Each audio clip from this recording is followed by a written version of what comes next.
All right, looks like we are at a minute after, so we will go ahead and jump into today's Recruitment Boot Camp session, our second to last one. Welcome back, everybody, and we're excited to have you all here today.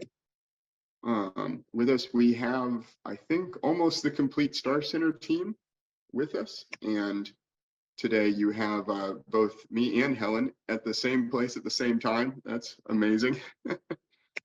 And as always, we're here on behalf of ACU and the Star Center. Again, all of our resources for health centers are free, and we're happy to help with any workforce issues you might have. Feel free to reach out and contact us or take a look at the website. And then we're going to just go ahead and jump right into this session. We're going to look at contracting and follow-up. But first, let's do a Mentimeter. And I believe I have the Mentimeter link. I'll put that in the chat there. We'll give everyone a moment to get on there, and then I will stop sharing my screen and let Helen take over. And just a reminder, you can scan the QR code with your smartphone, or you can just click on the link in the chat.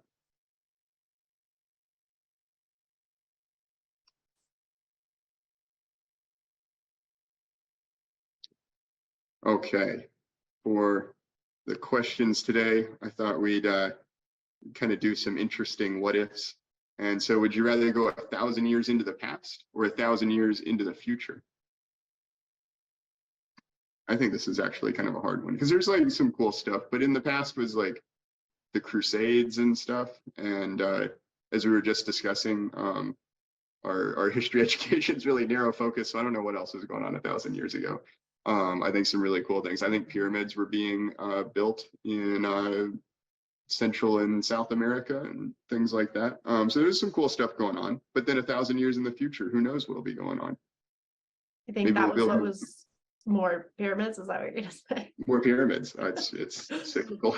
That was what was so hard for me is like what you know and some bad things you know versus like what you don't know. Could be awesome. You could be the only person hanging out. Who knows? Be great. We could all live in pods. I don't even know what that means. We could all live in space. That'd be fun. That'd be great. Maybe. Or be more terrifying. Yeah. It's like camping, except you can't set things down because they float away. Exactly like camping without being able to put things down. All right, we've got 5 participants. Perfect. Anyone else want to cast here? 1,000 years in the past looks like the winner. All right, we're going back in time. Oh yeah, so do you prefer a winter where it snows, fall with all the falling leaves, spring with lots of flowers, or summer with lots of sunshine?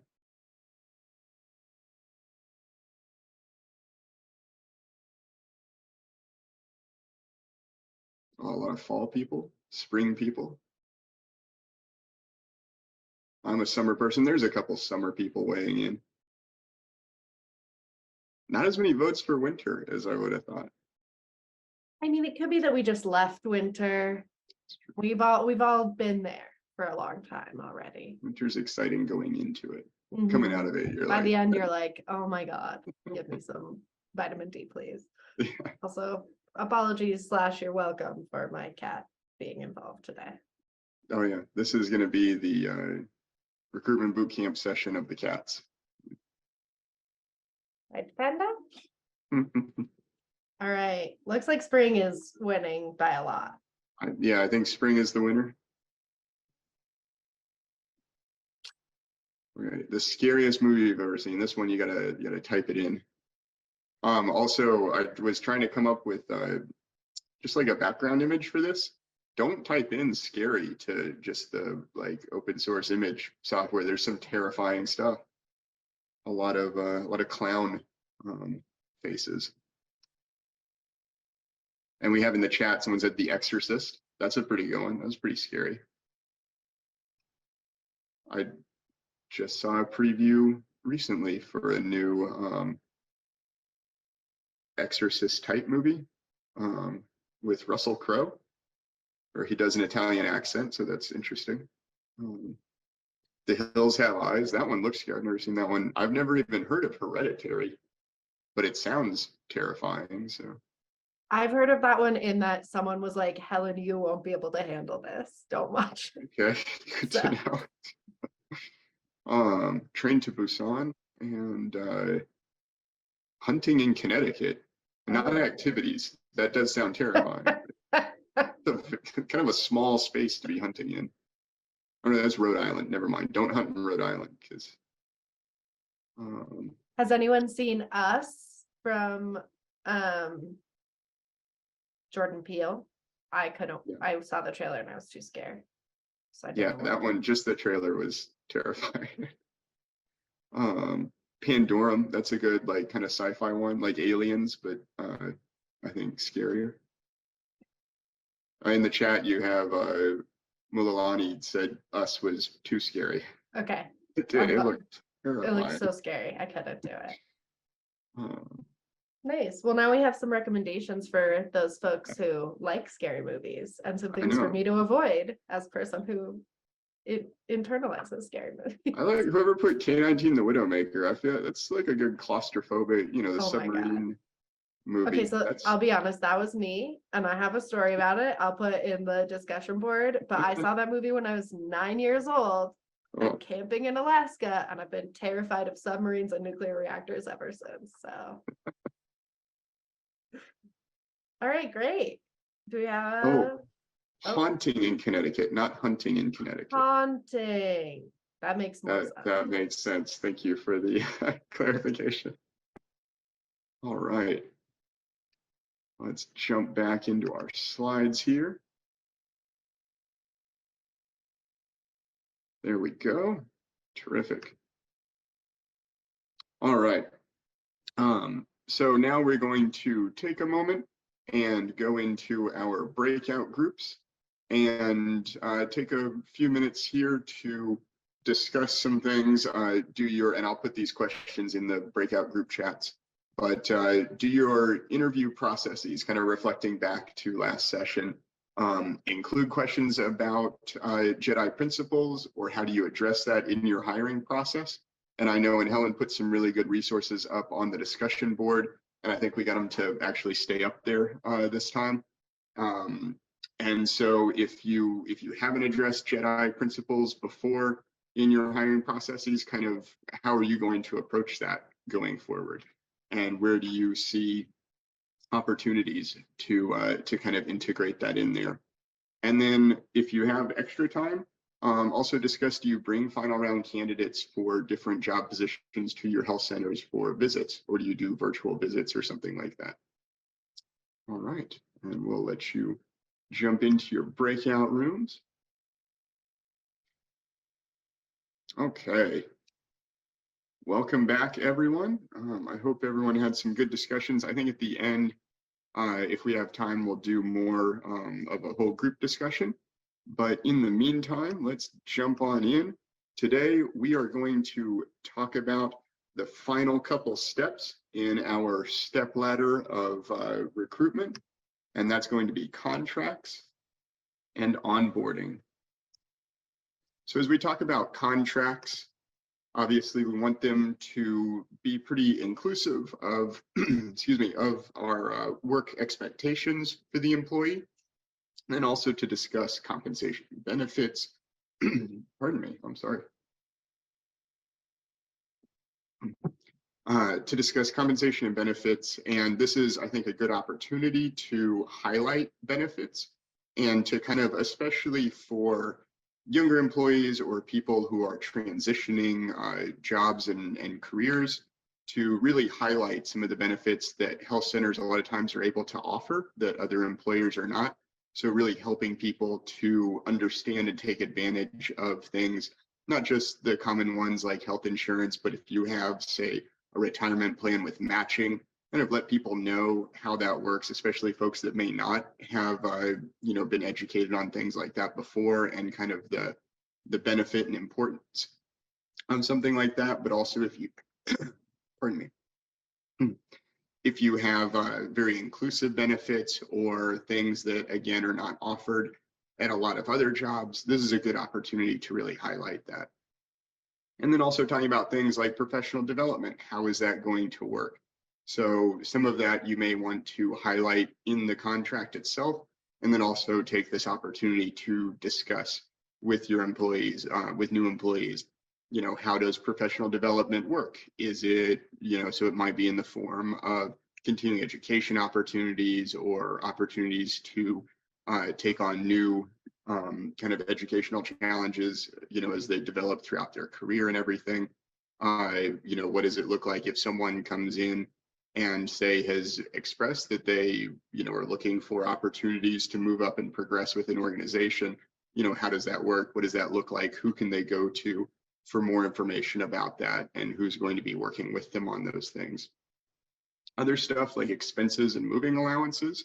So again, if you're bringing in someone, especially from out of state, there's going to be costs associated with moving and relocating.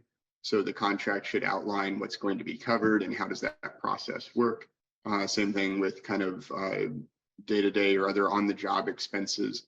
So something like if you cover, someone's, say, cell phone service because they need a phone for work or a phone is provided, something like that, talking through those kind of things and having that clearly outlined in the contract. Other things, a termination clause, right? Obviously, people need to know what their rights are when it comes to leaving a job or being asked to leave a job if it came to that. And so again, this needs to be really clear in the contract. It helps to manage those things if something like that happens. So whether someone chooses to leave or if you have to ask someone to leave, those kind of things obviously should be laid out in the contract. And all of that is obviously going to depend as well on state laws. There's federal laws that apply and everything. So this is where your legal team would be involved and your HR team and everything. So you want to make sure that all of that is clearly laid out in the contract and that it's also discussed with the person as they're signing it, rather than just the initial here, sign there. All right, you're done, right? And then in our comprehensive workforce plan, we have an outline of kind of some of the common things that should be included in a contract and kind of how to make those clear expectations and make sure that the onboarding process is really works well for the new employee that's joining your team. And that all kind of starts with that signing the contract and bringing them on board. And with that, I'm going to turn it over to Helen, and we are going to discuss onboarding.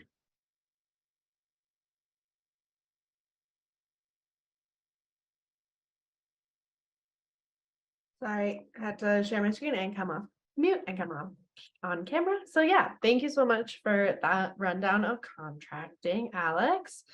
And as promised, let's get into onboarding. So first of all, we want to be really clear that there is a difference between orientation and onboarding. So for new hires, orientation is that one-time event, or it could be a couple times event, but it's event-based, basically welcoming them to your company. Whereas onboarding is a series of events or series of processes, including orientation, that helps them understand how to be successful in their day-to-day job and how their work really contributes to the overall organizational goals. So at orientation, new hires are formally introduced to your organization, its culture, mission, vision, values, and ideally a new employee orientation should be conducted on the first day or within the first 2 weeks at the most of employment. And it's often conference style event that brings together new hires from different departments if several have been brought in at the same time. And that information is delivered through presentations and question and answer sessions, etc. Whereas onboarding is this much longer process that involves their folks are thoroughly introduced to their department, the organization as a whole. They learn the culture and the objectives by participating in meetings and starting projects and engaging with their coworkers. And during this time, managers should schedule regular check-in meetings with those new employees so that they're comfortable talking and asking questions as they're coming up. And gradually, folks will learn the specifics of their roles and their responsibilities, as well as the organization. So it really, like I said, it should be this entire process, and the end result should be having someone become fully a part of your health center's culture.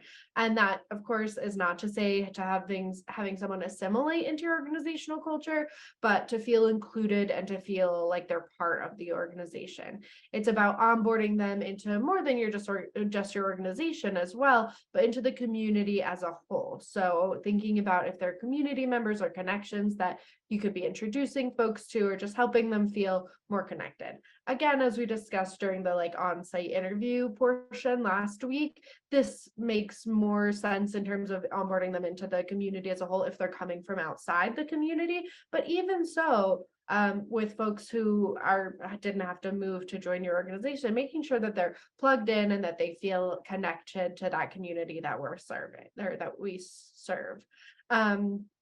And in terms of expectations, it's onboarding process is really about being thoughtful and clear about what's expected of that new employee and what they can expect from you. And this piece is really about building that trust and making sure that you're communicating really clearly what you need and expect from someone. And again, making sure that they know that they can come to you as they have needs and expectations as well. And then that integration piece is having them be part of the organization and the community, bringing them in all aspects. And then that leads into that culture part where they actually become part of the culture and are contributing to creating that culture and sustaining it. And as I already said, the goal is not assimilation. It's of course crucial for new folks to understand your organizational culture, but finding the right fit should be about inclusion, contribution, and positive evolution or change rather than from someone assimilating within your organization. And it's important to remember that when you're bringing someone in, they are bringing value to your health center. And so you want to make sure, of course, that they're aligned with your values, but you also want to make sure that you are not only seeing their value and communicating that to others, but making sure that they know that you see their value and you see how their presence will contribute to your organizational culture as a whole. Just to quickly think about, sometimes it's hard to think about these abstract these abstract concepts. So I would just want to break down assimilation a little bit. So it's important to think about for yourself and for other employees and for these new employees, if they feel like they can show up authentically as themselves. And so assimilation is to make the minoritized group resemble the majority group, whereas integration is the blending of cultures. And of course, we often talk about having a workforce that looks like our communities, that's reflective of our communities, but many people, even when they are reflective of our communities, they feel as though they need to leave their cultures at the door. So again, just thinking really critically about how are we making sure that when we're integrating and onboarding folks, that they feel seen and valued and that they're welcome to bring their whole selves to work. And some examples of an assimilative culture are rigid expectations about how professionalism is defined. Again, that hiring for culture fit. The phrases of like, oh, that's how we do things here. That's how we've always done things here, or the reverse of that's not how we do things there. Rewarding conformity and avoiding conflict. So just think about how your organization can be more open to thinking about how people might have a different understanding of what professionalism looks like, and thinking about how you're going to approach or manage conflicts if they come up, and if there are cultural backgrounds or cultural things informing those conflicts, and how you can think through those. Of course, during onboarding and always, communication is so important. Communication should be continuous. It should be two-way, or at least two-way, if not multi-way. We just want to say that it shouldn't be just that one-way street. It should be a conversation. Some examples of two-way communication include like listening sessions, making sure that you're setting up times to really listen to folks, conducting stay interviews, having formal or informal recognition, again, to show folks that you're really seeing their value. And again, this is a big part of building that trust. And if that trust isn't there, it's a really quick way to have folks leave. And as we kind of talked about at the end of the last session, onboarding is that bridge between recruitment and retention. So it's that moment where your recruitment turns into retention. And of course, you could argue that like all along the step ladder, you're retaining folks because you are putting your best foot forward with every job posting you make, etc. But this is really that moment where you have the person, you've hired them, and now you're trying to keep them and keep them engaged. And so this is where it sort of touches. And again, as you're building that strength, or as building that trust, it should really be strength-based, empathetic, and making sure that, yeah, that two-way communication is open. And so if someone is having a problem or needs help with something, they know from the get-go that they can communicate that to their manager or their HR department, et cetera, et cetera. And two-way communication makes everyone better at their jobs. It increases satisfaction, and it can really improve that retention piece, and should definitely be part of onboarding. We have, I think you've already seen this slide during the, I don't know, honestly, we were what, 4 or 5 sessions in, 5 sessions, but again, as we're thinking about communication, it's important to be thoughtful about how we're putting our words and actions. Of course, actions are part of communication as well, and thinking about how we're putting ourselves out there and presenting ourselves, thinking about how to be positive without being like toxically positive, while still, recognizing the truth of what's happening. But yeah, thinking about how you're communicating, the words that you're saying, the actions you're taking. And of course, it's part of this is literally thinking about language. And we know that language is powerful and serves as both a way to communicate to others and a way to shape the world around us. And so being cognizant of the language that we use in recruitment and retention work, it both communicates our values to existing and potential new staff, and it also helps shape our environments as inclusive and equity focused. So again, as you're doing that onboarding process, be thinking about the ways in which you're using language and you're performing actions, and what values those are communicating to your staff. And again, thinking about basing things on strength-based approaches, which concentrate on the inherent strengths of individuals, groups, and organizations, and then it helps to deploy those strengths to aid and empower folks in those different positions. So again, why are we talking about onboarding? Of course, it's important to think about the why as you're planning out what you're doing. It helps integrate new employees into your organization. It sets those clear expectations as we've discussed.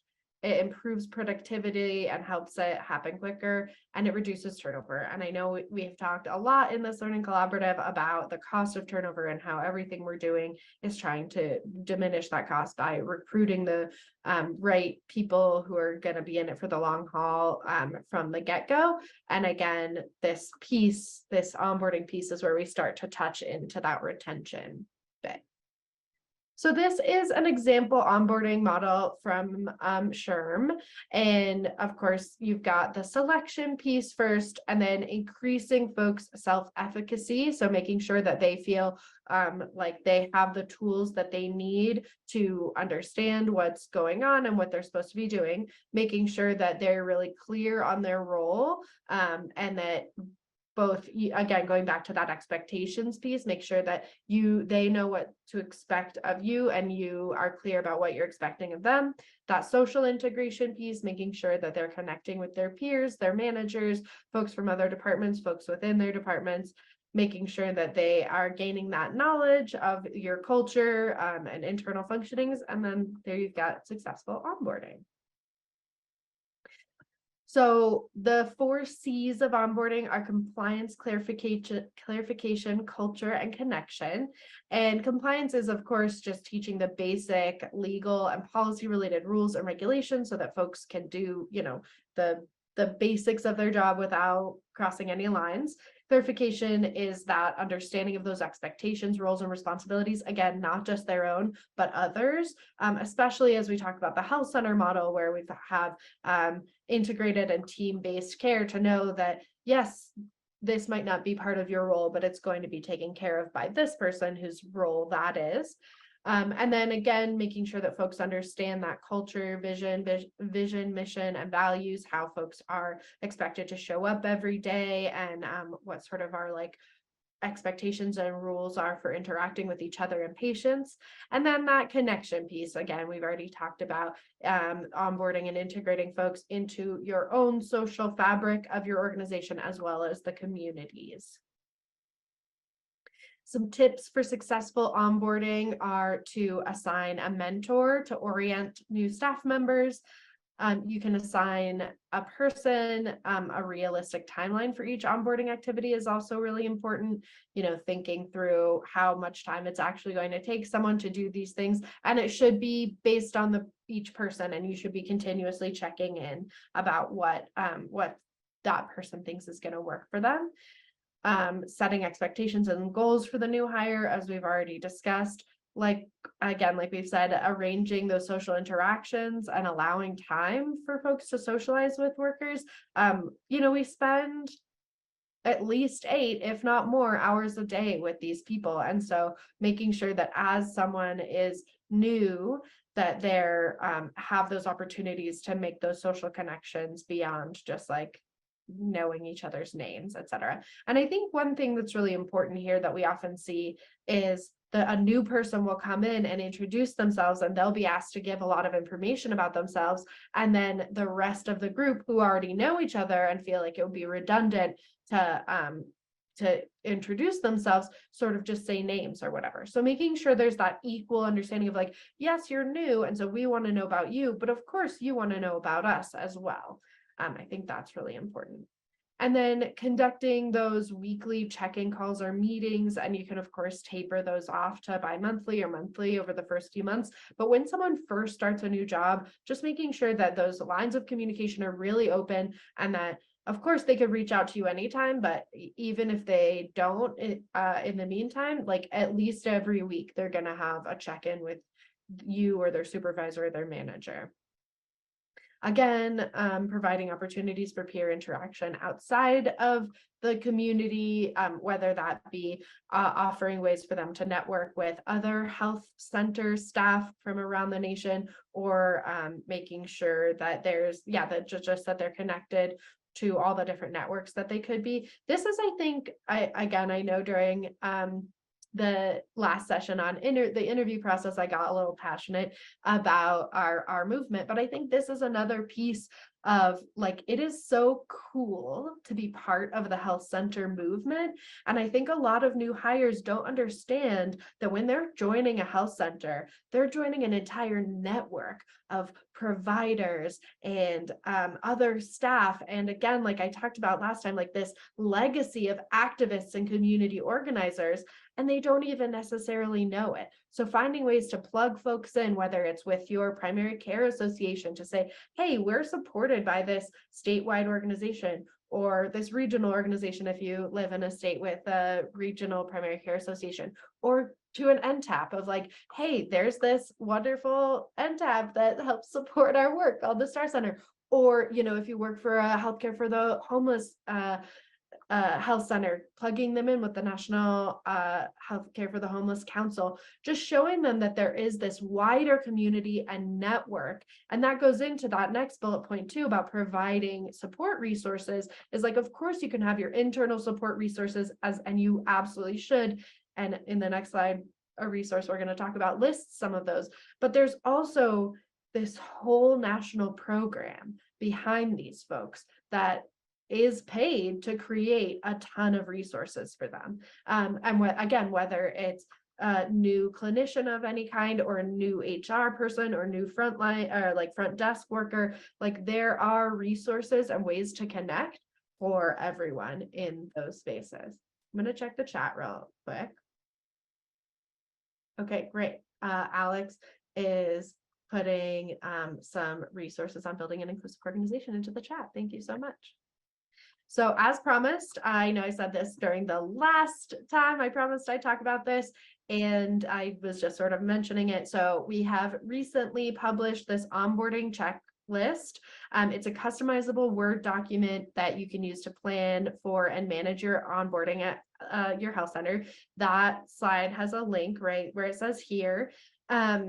And I will say, not to like toot our own horn, but this resource has been downloaded, we think, more than any resource in its first like month and a half of any we've ever published. So it's great. People are downloading it, and it's clearly really needed. And the purpose, like I said, is to provide a structure and a process for welcoming and integrating new hires at your organization, and the resources available as a Microsoft Word document to make it easier for health centers to really customize it for their own needs.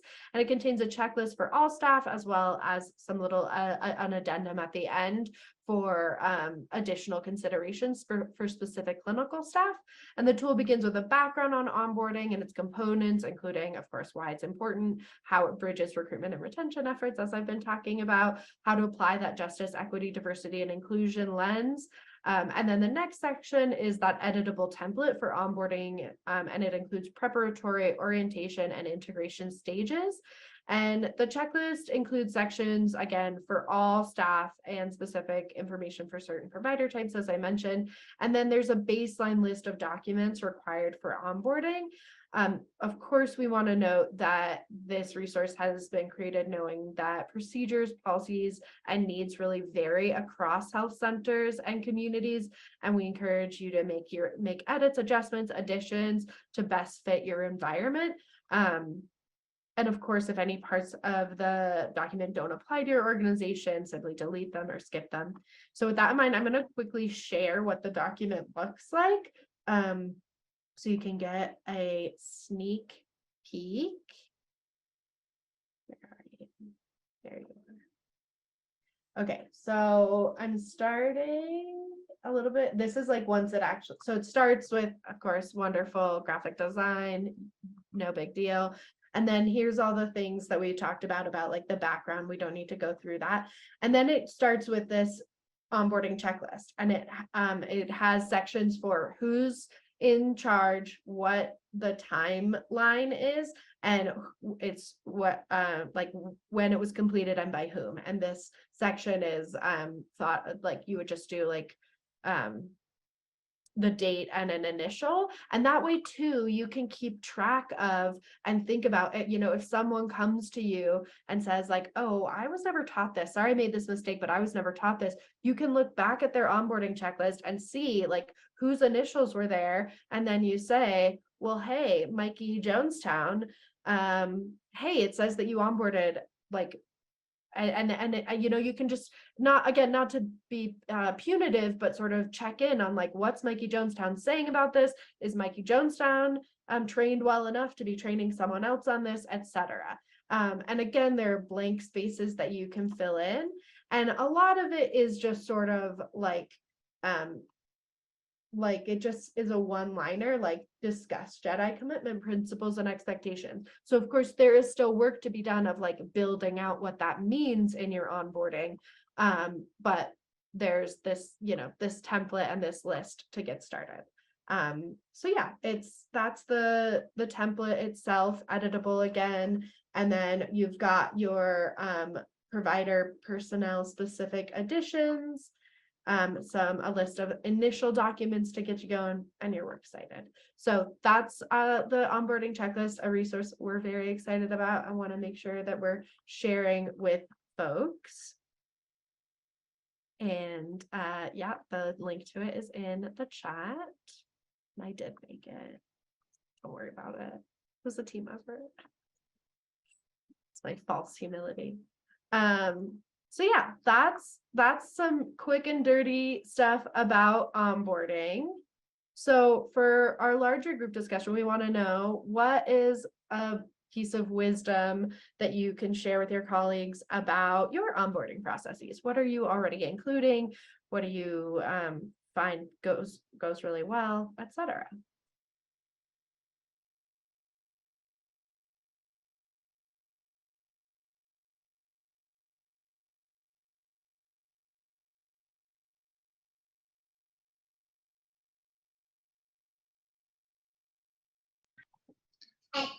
I'll speak.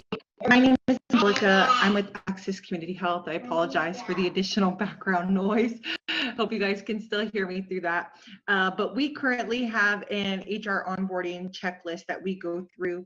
It lets us know, what we're doing as soon as a personal action form is received, like as soon as an offer letter is made, all the things that I need to do to get into place to have this employee onboarding, such as notifying IT, what the IT forms are, what we expect the managers to submit to us and when. And then we also have a new staff member checklist as well that the managers go over with their staff within their first 7 days of employment with us. And that touches base on going over their job description, their role, what's expected of them, what they can expect of us, our policies and procedures, who to contact when. And then it also provides a space for them to have a discussion about anything that wasn't answered during their onboarding. And then after that, we usually send out an onboarding survey or orientation and onboarding survey to the employee within 3 weeks of them coming on board, just to check in with them and see how things are going. And those have been really great for us. I think it really helps me to stay in constant communication with the hiring managers, letting them know where we're at with things, and the new hires letting them know as well, and really keeping that constant open communication happening. The one issue that I'm seeing repeatedly currently, though, with our onboarding, we've hired folks, if you guys have ever worked with them before, a lot of them, they do like concierge-like service. And when you are, doing this as a team of one with a staff of 280 people, it's really hard to really provide that to them. I've done my best to do so, but we have recently lost, within a week of having them on board with us, 2 psychiatrists due to our onboarding process, as what they've stated. But I'm finding that it's more our credentialing and privileging process. We do our credentialing and privileging along with our provider enrollment. We kind of make that one huge deal. And so a lot is required and requested of them before they come on board. A lot of things just done for them, but accessing their CAQH and attesting to things legally we cannot do. We do really try to take as much off of their plate as possible. So I think right now that's our biggest issue is with retaining employees and really getting them to come on board with us, is how extensive our credentialing and privileging process is.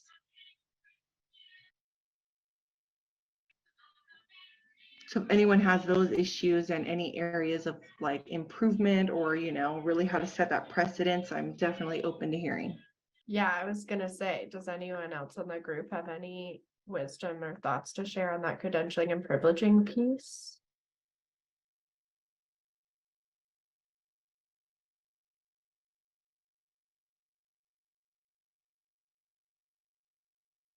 And while folks are thinking about that, I'll just, we have a question in the chat about, in general, what is the length of timeline you recommend for onboarding? And Alex responded as well, but I'll just note too, like the onboarding checklist includes like up to a year. I think that it's fair to continue that check-in process. And like, if you think of a first, well, not a first, but like at 1 year mark stay interview as like the end of onboarding, I think that's a good way to think about it. Is and of course, it's not that you would stop doing stay interviews, you should continue doing stay interviews. But once you're like, I think many roles and many organizations, it takes about a year to fully understand like what like so much of our world is cyclical, and like what things look like over the course of a year, what's going to be expected of people over the course of a year. So I do think it's fair to let it last that long. Alex, did you have anything to add? Yeah, and I would also say it depends, I mean, obviously on their role, right? Like it may take a medical assistant less time to onboard than, a new chief medical officer. But then also whether they come from kind of like within the system that you're operating in or from outside, right? Because someone who was a physician at a, teaching hospital, like that looks a little bit different than being, again, say, for example, the CMO at a health center, where you may have different annual or, even like requirements that come up every few years or something. So that full onboarding, may take a while until they've kind of done every task under the sun. But yeah, usually, like Helen said, up to a year. It looks like other folks are facing this same problem with credentialing. Has anyone in the group had like real success with their credentialing and privileging processes? Have anything to share there, or is this just like a real struggle for everyone and we need to host a roundtable about it at some point?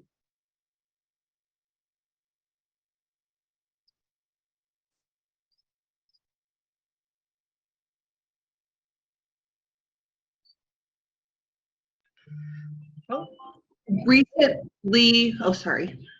no, go for it. An alarm on my phone was just going.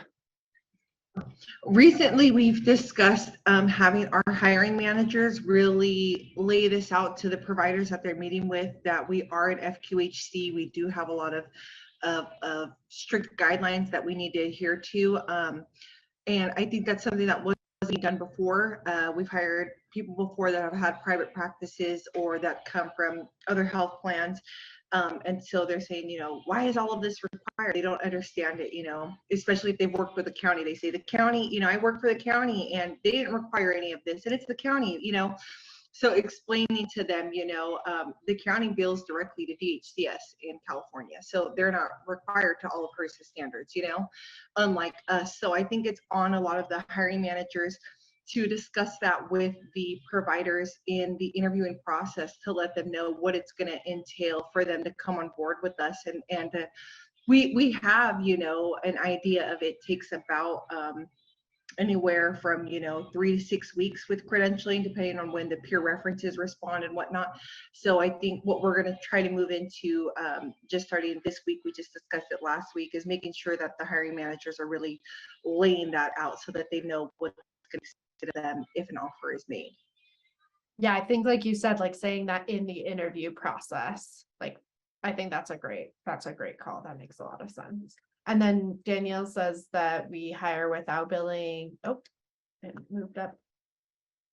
Without billing credentialing being complete, it can get challenging. However, the need to get staff outweigh the timing. And of course, the credentialing and privileging is solid on compliance items. We find special projects or outreach. Yeah, so that could be a good way to do it, is like get the ball rolling, of course, but then be having them work on other things as you're waiting for the credentialing and privileging to happen. Well, if there's anything else that anyone thinks of, or that anything comes up of like, oh, we've been doing this, or I heard about this, please put it on that discussion board, and then Alex and I can do some research as well. And, of course, any issues that are coming up as something that a lot of folks are facing is something worth knowing for the Star Center. And I'm not saying we can come out with something official anytime, like necessarily very quickly, but we can definitely put it on our list of like workforce needs thinking on this for health centers specifically. So thank you for bringing that up. I really appreciate it. And if anyone thinks of anything else, of course, feel free to add it.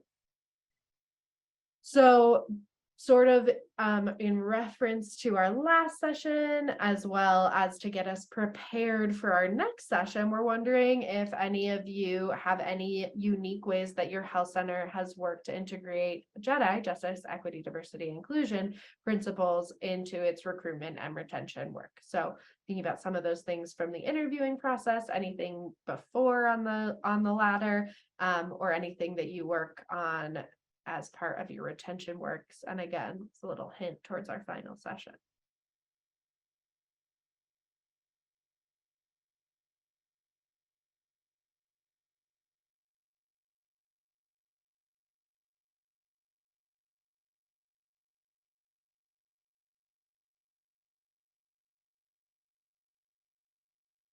Doesn't have to be unique. I think, oh, Angelica, were you gonna add something? No, I'm just really curious to see what you guys can present to us, because right now we're not integrating any JEDI principles into any aspect of our company right now. And I think it's something that we should really highlight in our culture, just because of the community that we serve. So I'm really curious to see what you guys have, because right now we just recently encountered an employee who goes by they, them pronouns. So we've brought it up with the HR team, how can we make this person feel included? Where can we incorporate, their pronouns? I'm thinking in the signature lines of the email, but how do we really address this with they, them? Nice. And Yeah, I'm glad you're thinking about it. And yeah, that you have this very specific opportunity to be welcoming. And then that can, of course, go beyond that. So yeah, that's great. Well, I won't spoil too much, but yeah, our next session will be all about applying the Jedi lens and some key retention aspects. And then, of course, the Star Center also has tons of resources on this. And Angelica, if you ever want to hop on a call or an email, like specifically for some TA, we're happy to have a conversation. Alex, did you want to add something? Yeah. I was going to say, sometimes it's even things that, like before working with the Star Center, I wouldn't have thought of just having a comprehensive planned out onboarding process as part of encouraging those DEI principles. But it is really important, because when you kind of provide that more level playing field for people, where you lift people up that may not have the experience that other folks had the benefit of having when they join an organization, it really helps people know, like, oh, there are opportunities for professional development or for growth or mentorship, or just learning your way around a company. Otherwise someone who has benefited from some other training or education or socioeconomic status when they come in, has a higher chance of success. But if you have good onboarding, then everyone knows all of the opportunities that are available to them. And so that can be, just kind of an example of something that isn't necessarily directly labeled as a Jedi principle, but is really important. Yeah, I love that point, Alex, that there are so many things that we think of that we don't necessarily think of as a Jedi specific thing, but yeah, that have an implication for the world of Jedi and for improving, like you said, like just leveling the playing field. And yeah, and even too, I think integrating that social piece, that that can be a thing that, again, if someone joins your organization and already feels really comfortable with the staff you already have, they're more likely to immediately form those social connections. And we know that like people who have social connections at work are more likely to feel, connected and satisfied. And even when they have a bad day, they feel like they have a support network within their work. And so whereas, yeah, if that's part of how you always onboard everyone, is that there's these opportunities for social interaction, there's a lunch, they have a buddy, etc. You're making sure that folks from all kinds of different backgrounds, abilities, neurodiversities, etc., feel really included. And in addition, I love the they them example. In addition to like putting it in email signatures, when I introduce myself in any group, I say, hi, I'm Helen, I use she, her pronouns. And so just encouraging a culture of that, where it's just like an automatic thing that rolls off the tongue, so that that person doesn't, they have an opportunity to just explain or like say it without having it be this out of the ordinary thing of like they're the only person explaining or saying their pronouns. Everybody's doing it. And it also might create an environment where other people feel comfortable revealing things that they haven't necessarily felt before. And of course, as with all things around this, always, we never want to make things like this required, because this like gender identity and gender is such a like personal thing. And so I think we can encourage and make sure people feel welcome to do a thing without saying like you must reveal your gender. Of course, pronouns is an interesting one, because yeah, we do talk about people. But another thing I do is if I don't know, if someone hasn't told me their pronouns, I tend to, revert to they, them. Yeah, so that's a good specific one. All right, well, again, we'll talk a lot more about this at our next session. So before we move on to all our next steps, are there any questions about onboarding, the process, tools you can use. Does anyone have anything to add? This is Danielle. I just sent a message. I don't have anything specific to add. However, I'm going to be on vacation during the next session, but I'd really like my staff recruiter to attend. I was just asking, can I just send the link, or because I This is thought it was Mariah specific to question. me? Oh, sorry, and things were popping up, so I couldn't unmute. Yeah, that link will work if you share it with your team member, as long as you don't also try to join. Okay, So- sounds good. Thank you very much. Great. Thank you. And of course, when you're back from vacation, which I hope is wonderful and restful, the recording will be available on the discussion board so you can review it as well. Anything else coming up for people before we jump into next steps? Okay, great. So your final assignment is to complete the coursework on contracting, and there's a little assignment on retention. There are 2 documents for this session, and then come prepared for that next session for a wonderful discussion on Jedi and retention. The speaker will be a guest speaker. It's our director of Jedi initiatives here at ACU, Sabrina Edgington. So she's, you know, the top person for this kind of work. Wow, I'm really losing my words here on this Wednesday. But yeah, she's wonderful. We really appreciate her coming on to be part of our learning collaborative. So I'm ready for that. Of course, as always, please fill out the evaluation. It should be popping up now. As we always say, we really appreciate the feedback. It helps us be better. It helps us make sure that we're serving you well. And the HRSA BIPIC likes it when we get that. Our next session is Wednesday, April 26th, so 2 weeks from today, same bat time, same bat channel. Like I said, it'll be those key retention and development topics, a Jedi lens. And I know I mentioned this last time, but we're still in the market for some folks to be interviewed for 20 to 30 minutes, just about if there's any resources that you've used from the Star Center that you would like to, that have worked well for you and you'd like to share with the world. We'd love to hear from you. It's also a chance to, you know, we ask you questions at the top about your organization and what you're doing. And so it's a chance to, you know, tell the world about the wonderful things you're doing at your health center. So we'd love to interview some folks. You can email Michelle, who was on the session last time, and her email is there. And then I mentioned this last time as well, but now registration is open. Woohoo! So the link for that is there on the slide, our biennial workforce summit that we do in conjunction with Community Health Center Inc. and the National Association of Community Health Centers.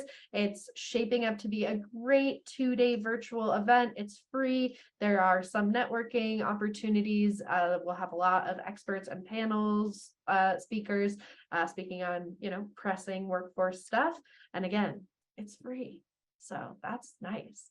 And then not free, but worth the money is the ACU conference, which is coming up at the end of July in Washington, D.C. This image is hyperlinked. So if you want more information on that, you can just click on that when you get the slides.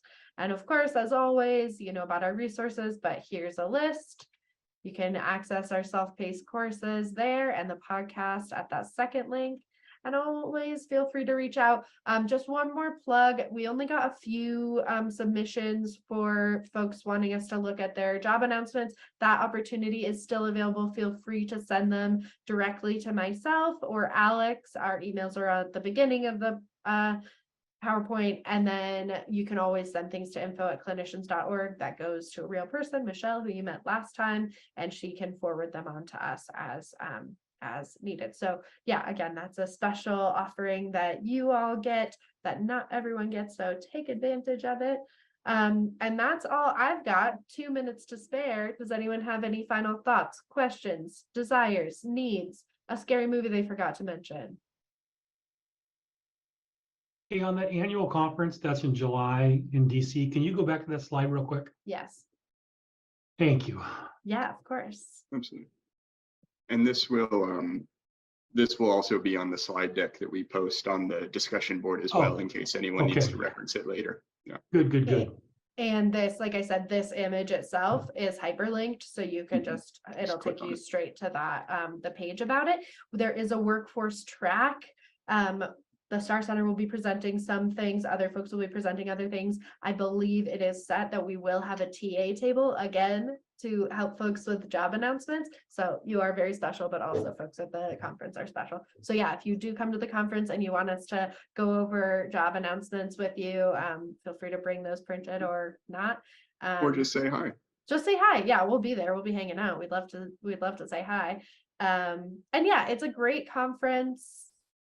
I've had a lot of fun every year I've gone. I know Suzanne sings its praises all the time. But yeah. All right.